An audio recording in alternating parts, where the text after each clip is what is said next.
Everybody getting on me like, man, you talking about boxing too much. Get back to those videos. We need the truth. You never finished DMX and Jay Z. Alright? Y'all want it? The beef between Jay Z and DMX, or DMX and Jay Z, however you want to put it today. Now, when we left off, we already talked about how they was battling each other back in the day and how they were into it. And, I mean, they were cool. They weren't like, this is my best friend, DMX. Jay never walked DMX into Def Jam like, I'm going to get you signed.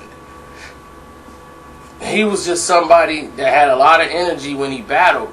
So when he battled cats, you know, he was the guy that they wanted to see. Like, man, that's a good battle. Nobody ever dreamed he was going to make records.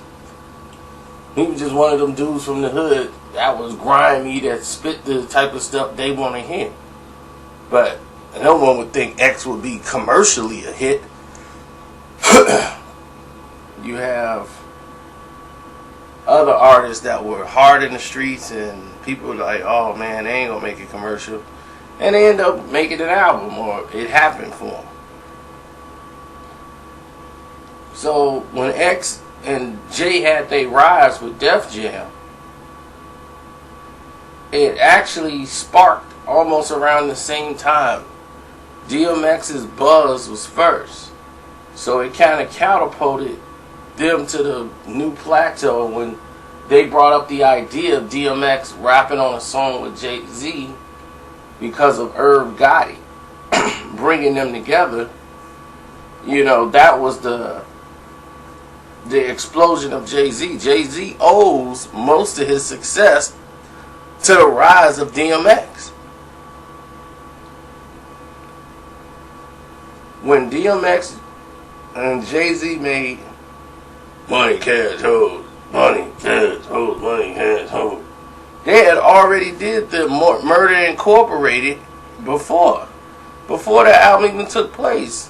When they did The Streets Is Watching, they were doing songs back then. They did a lot of songs, him, Ja, and Jay. And Irv thought about making the Murder INC album in the group. They were going to be a super group. But everybody's ego wasn't on the same page. X wanted to be the main guy in the group. Jay felt, I'm the main guy in the group. And that was not going to work. Ja was happy with his position in the group. And then both of them felt like, well, we'll be carrying Ja. Because at that time, Ja hadn't dropped an album and wasn't really considered one of the big name artists in the game at the time. Now, had this idea been tried when Ja was at his peak of his success, it probably would have been even more harder to make everybody collaborate. But for a song, yeah. But for a super group and who's going to be the main guy, and X didn't like the fact that Jay was kind of making it like it's Jay Z, then it's DMX and Ja in the group. So, you know, they kept coming up with reasons not to come record with each other. You know, and after Money, Cash, Hoes, and he did all that for him, you know, and recording songs for him, Jay couldn't make himself available for X. That was another salt in the wound. So it was a lot of things that happened that gets patched up later down the road or people just don't care about. They'll say hi and bye to each other, but there was no way they were going to be friends. X will see it. Like, Jay is a calculating person who's thinking like, maybe this dude gonna sneak diss me, and you know, X is X. So, you know, he's always thinking that level. Then they had the Rockefeller Rough Riders tour. And they did like 30 cities. They had Method Man, Redman, and everybody's up there. They touring, they having good shows. And it was only one city that they had problems with because somebody wanted to one of the members did something stupid to Jay Z's bus or something, or like they threw somebody, and Jay kind of like had a problem with it. And instead of him just saying something to him, he was trying to get the guy kicked off the tour without even having a conversation, and completely walked by the guy. And that's why X is like, I don't respect that, because why? You just was right by the guy. You know what I'm saying? You just walked right by him like 2 times. If you had a problem with something he did, you know, everybody's playing around on this tour having fun. But if you don't like what he did, all you got to do is address it. Or say, man, why don't you do that? The way he did it was like an A&R would do. Smile in your face and go behind your back and do something. So X didn't appreciate the way he did it. So they worked it out. The guy stayed on the tour. He was Rough Riders. They didn't send him home. So everything was copacetic. And I mean, after the tour was over, they had a session. They made a tape and a DVD called Backstage, where you got to see what was going on backstage on the tour. Everybody talk about the session with the guy from Chicago. He's actually a Muslim from up here in Chicago, and he's got a group called Soldiers at War. And that's what they were they got a song they made back in the day called Haterade. But they were called the Salt Thugs, the Soldiers of War. And he was spitting rhymes hoping Jay Z would sign him.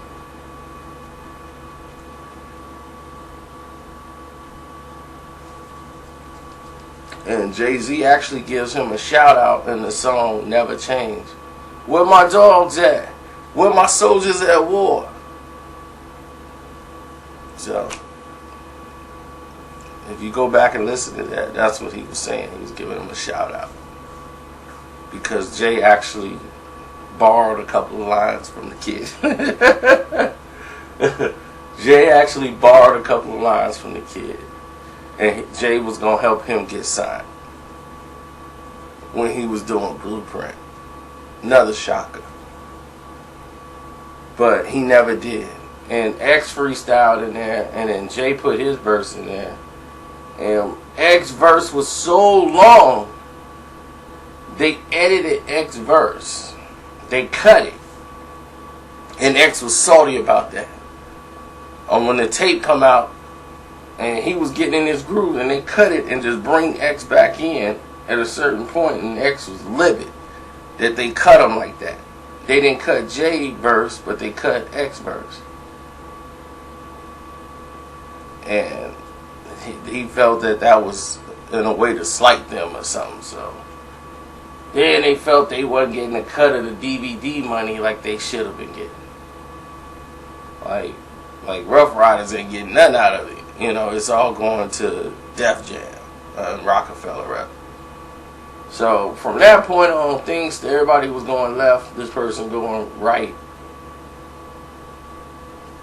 And the only person they were still cool with at the time was Ja Rule. Like X and Ja started to fall out a little bit. And then it became a lot after the tour. It was like as soon as Ja Rule started getting big, X just started hating on him. And then, like, everybody in the crew that rode with Rockefeller, that rode with Ja Rule, like Memphis Bleak and all them, these Ja's like they got, like, they cool with him. You know, and Jay is just not, him and Ja wasn't really tight like that. He was like the little dude, you know, in the crew. But they weren't like, this is my buddy Ja, we going places and we gonna see what's popping over here. They had no beef. But when he's dropping lines in the source, like Ja was, and it was kind of disrespectful, Jay was like, somebody gotta talk to this homie. He's getting out of line. And then the Murderers album came out, you know, he was basically spitting because Jay didn't get on the album. They put like a freestyle, like he did a song, but they wouldn't get on the song with Ja. For the Murderers album, for INC, X put out a song and Jay submitted a song, but they wouldn't get on the album. Like rhyming with Ja Rule, and Ja took offense to it.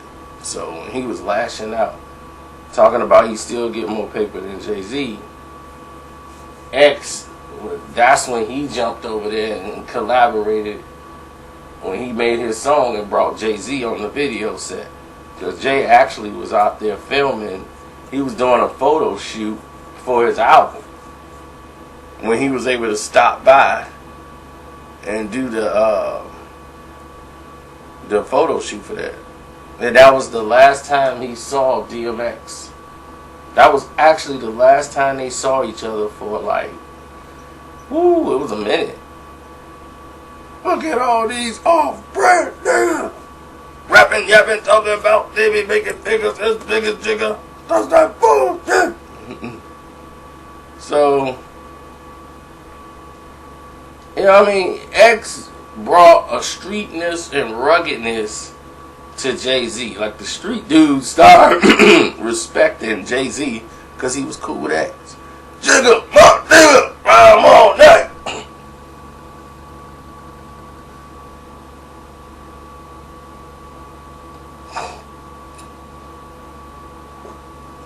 I'm getting a Chicago cold, y'all. So anyway, DMX is the biggest star at Def Jam. They had a photo shoot in which they was doing the Def Jam All-Star. And they had Foxy Brown, Jay Z, and they had everybody on the label at the time. And they got DMX and Foxy Brown.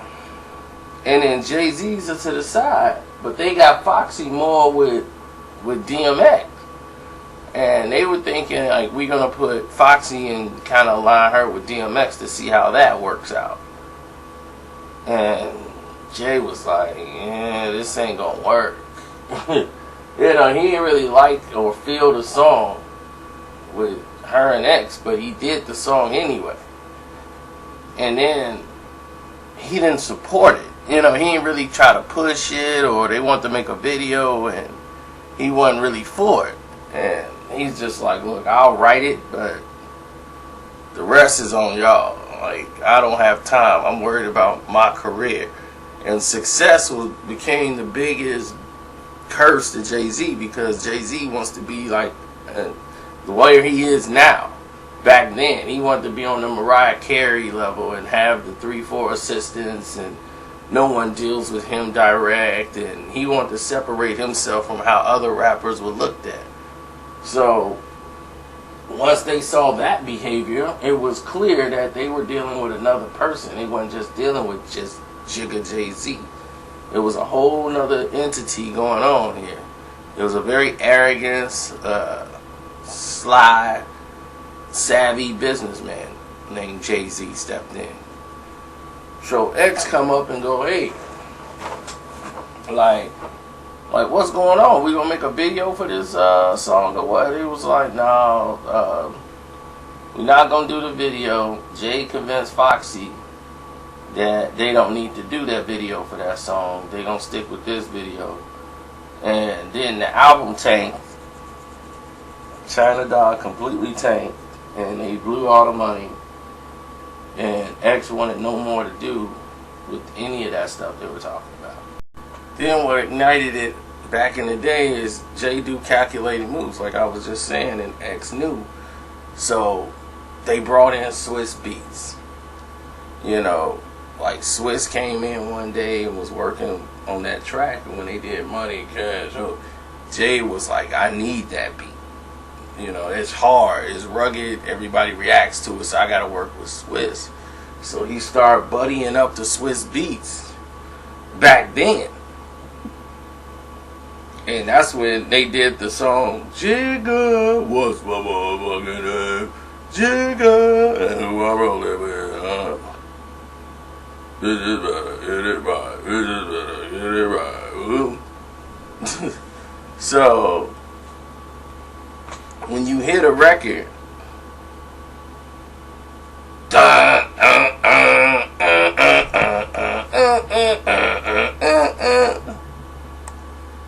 so that was X beat.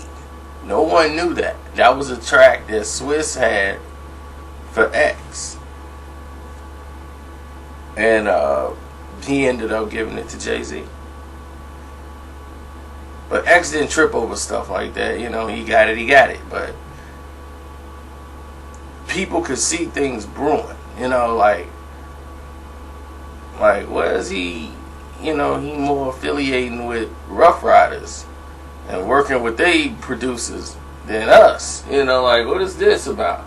But Jay's thinking business-wise, you know, as whatever Swiss is putting out, the streets is responding to. So if we got to switch up from the Mac type sound, that old Rockefeller sound from back in the day, and adjust with the times, and it's going to get us better dollars, then let's do it.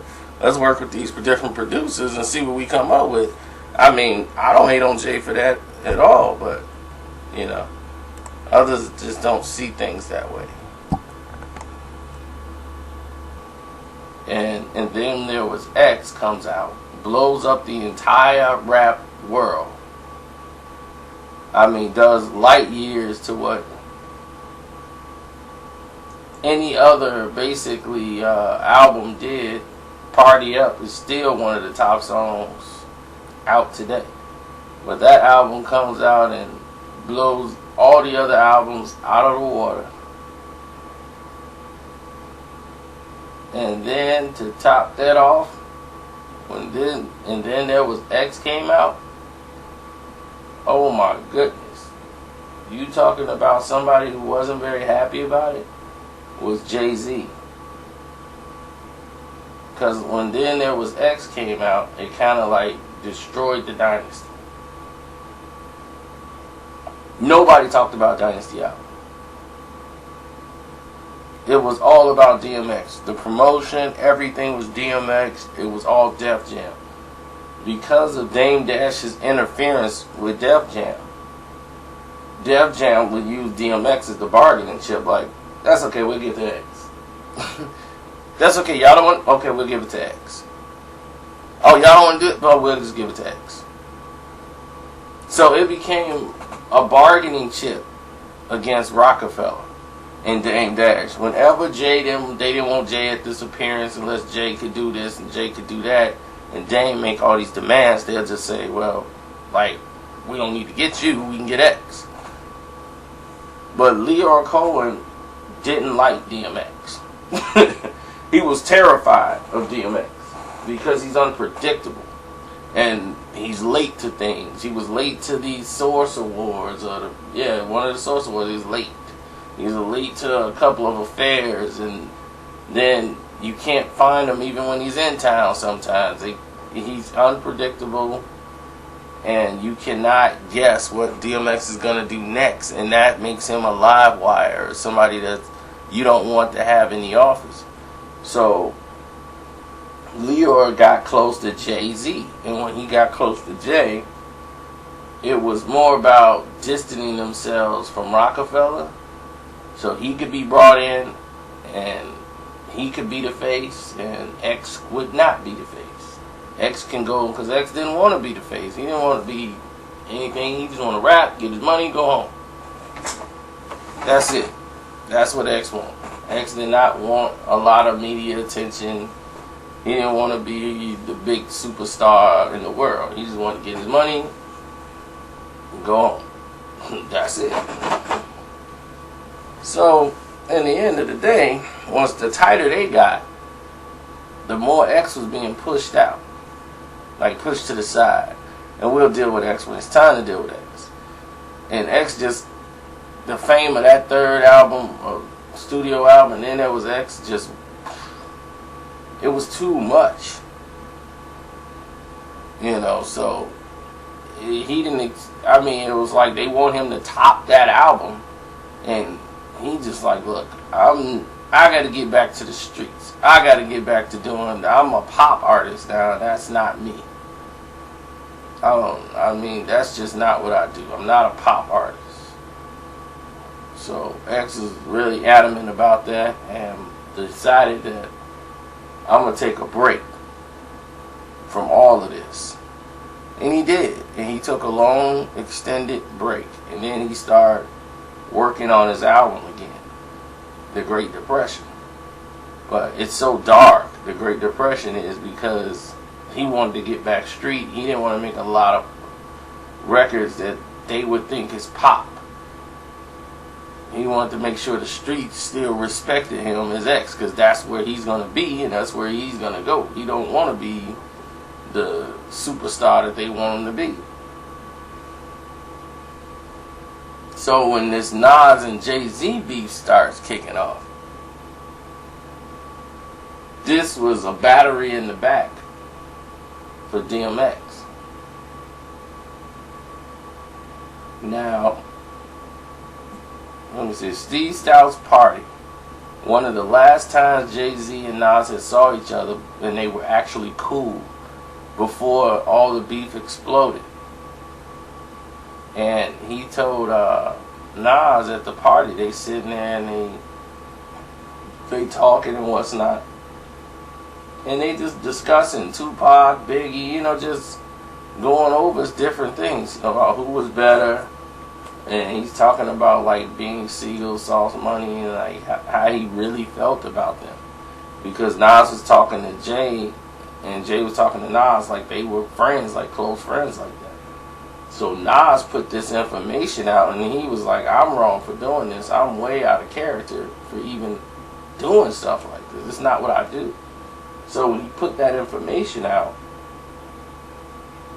it was like uncharacteristic of him, but everybody believed him. And this is before he dropped Ether.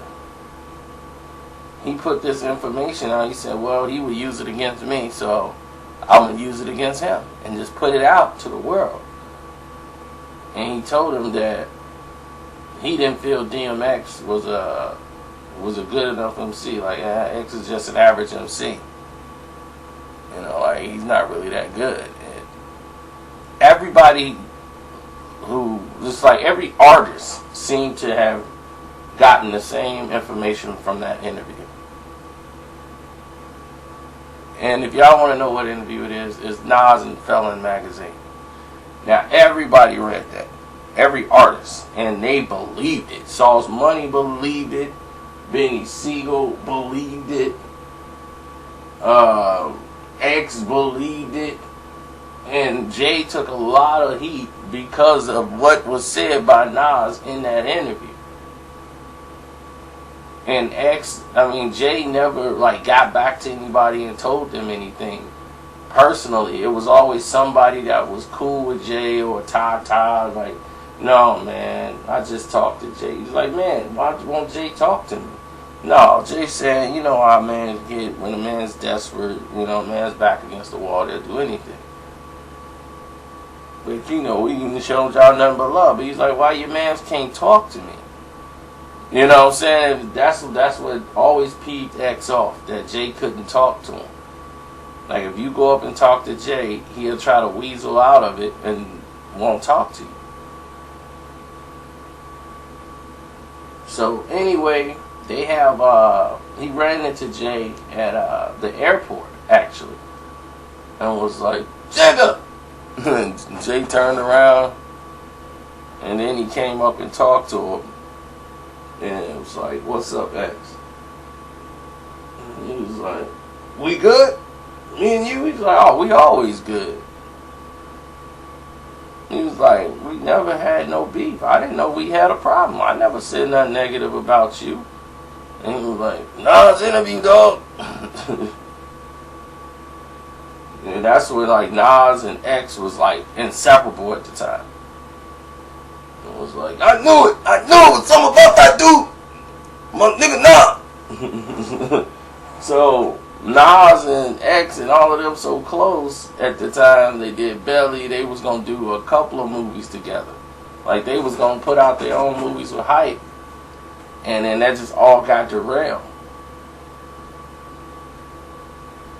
Like, everybody came down on Hype Williams and everything, and Hype was the biggest man you would get for multi-scale like videos, but they made some money with Belly, and people didn't like that. And then they didn't want to give them projects. And X is doing his own thing. They loved DMX, but they didn't love Nas acting. So Nas was like, man, we're going to put up our own money and do this. We don't need Jay. But then X is like, nah, I talked to Jay, man. He cool. Yeah, he good. So after Ether, you know, Jay was looking for that friendly hand. Like anybody that was going to be friends with him. And, you know, X would give him dap. You know, everything is everything. But they were two different type of people. X smoked weed, cigarettes, everything. Jay don't do any of this unless he's somewhere really secluded. Now, because of their personalities and differentials and everything else, they were just separate. X is having all kind of legal problems and doing things that he do, and there was no real beef. He didn't even think about X at this time. X was basically off the scale. Jay was doing his own thing. But when Jay became president of the company of Def Jam, this is when the beef got nasty. Because never have Jay ever disrespected X, like, publicly. And definitely not on record. Because Jay is basically terrified of the unpredictableness of DMX. So, they meet, what was it, in LA, because they were supposed to have a meeting. They was like, Jay's the new president. X is like, well, okay, Jigga my dude, we good. So I'm going to go talk to him, and then we can get all this straightened out. Because I want to know what's going on with, you know, where's my money? They owe me money. I'm supposed to be making a new record. He goes there, and he see L.A. Reid. He's like, this the new dude? This the dude who's running the company? And he saw L.A. Reid come down the stairs. He got on some open-toe sandals and like a dashiki thing on. Oh man, we in trouble. We in trouble, dog. We in trouble. So, this the dude that's in charge? Oh, we in trouble. Yeah, we in trouble. But he's like, oh, Jiggy in charge of the, you know, like, the A&R part and rap, Pete the President, so you could deal with Jay. And he was, oh, Jay my guy, so we good. You know, I just got to talk to Jay. So they were at a party, and another party, they were in like Jamaica, I want to say, or some place like that. They weren't even, like, it was some type of music event they were at. And he ran into Jay Z.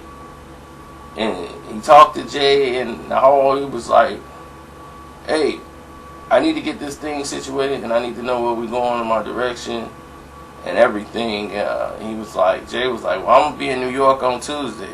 I'll meet you in the office on Tuesday. So it's already hooked up. Just come meet me in the office on Tuesday, man. I'll be in New York. Just come holler at me and tell me what you want to do, man. You know, you X. You know, what you want to do. You know, you DMX. So I already know what you can do. I don't have to evaluate DMX. You know, you say you want to get going. All right, we hit it. We get it going. And he was like, my dude. So X is happy. Tuesday, he come there to the office, and they act like, what you doing here? You know, but X, he was like, I'm here to see Jay. I'm supposed to meet him. It's Tuesday. He told me to come down there. He ain't answering his phones. Won't meet with DMX. Never returned a call. Never got a message back to him.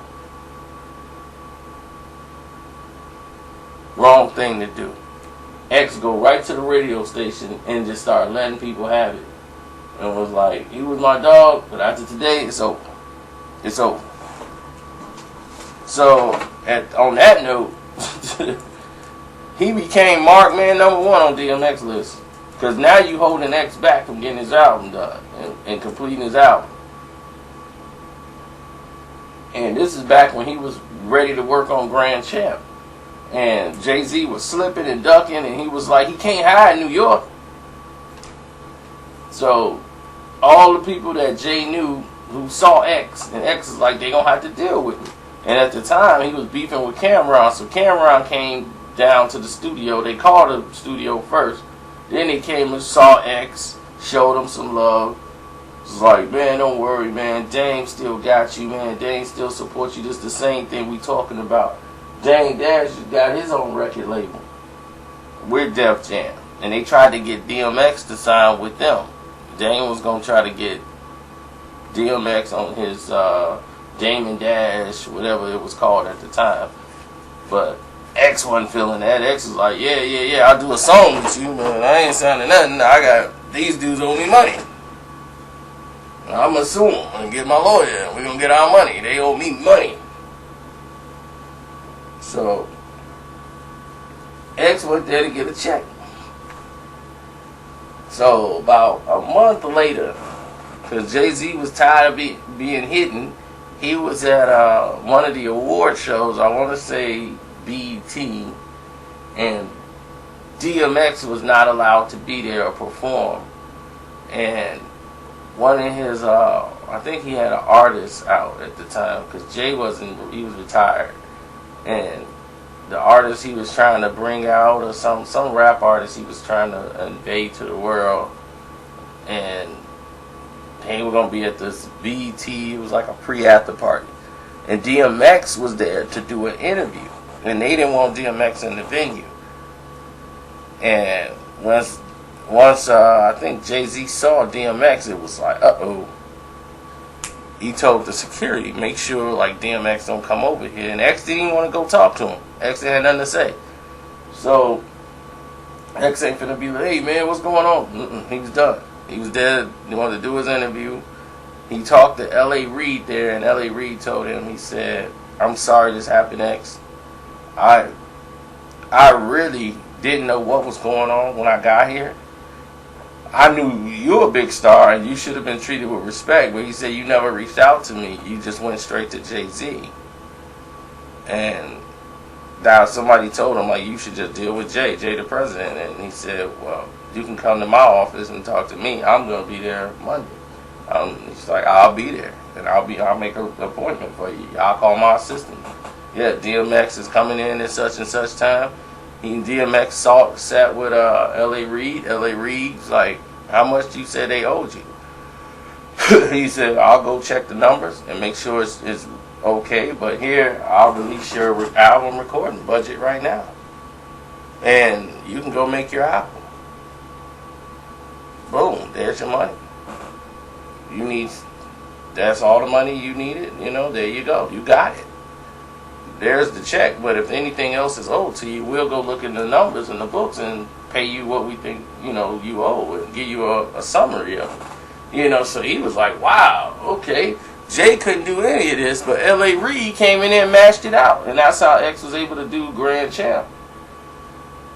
But the promotional money was gone. There was no promotion, basically, for that album.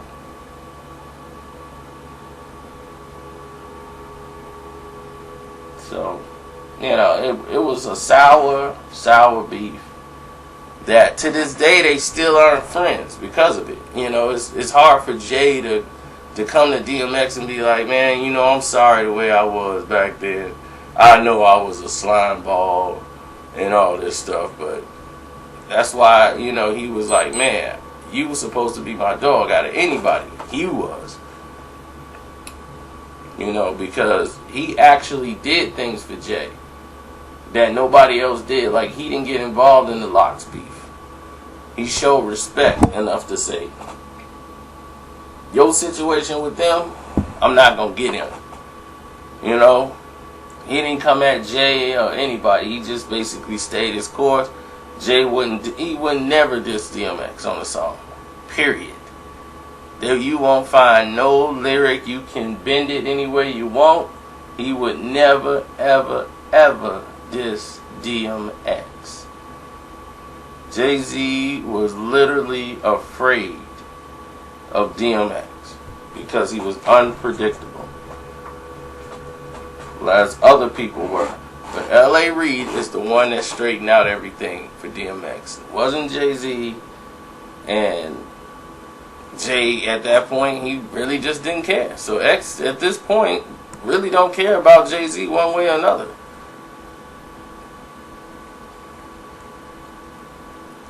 Some people told me, oh, they patched it up. They met at a party and they patched it up.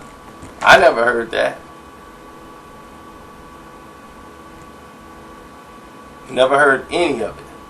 So, it's what people say. They perception of what happens or what goes on. So, who knows?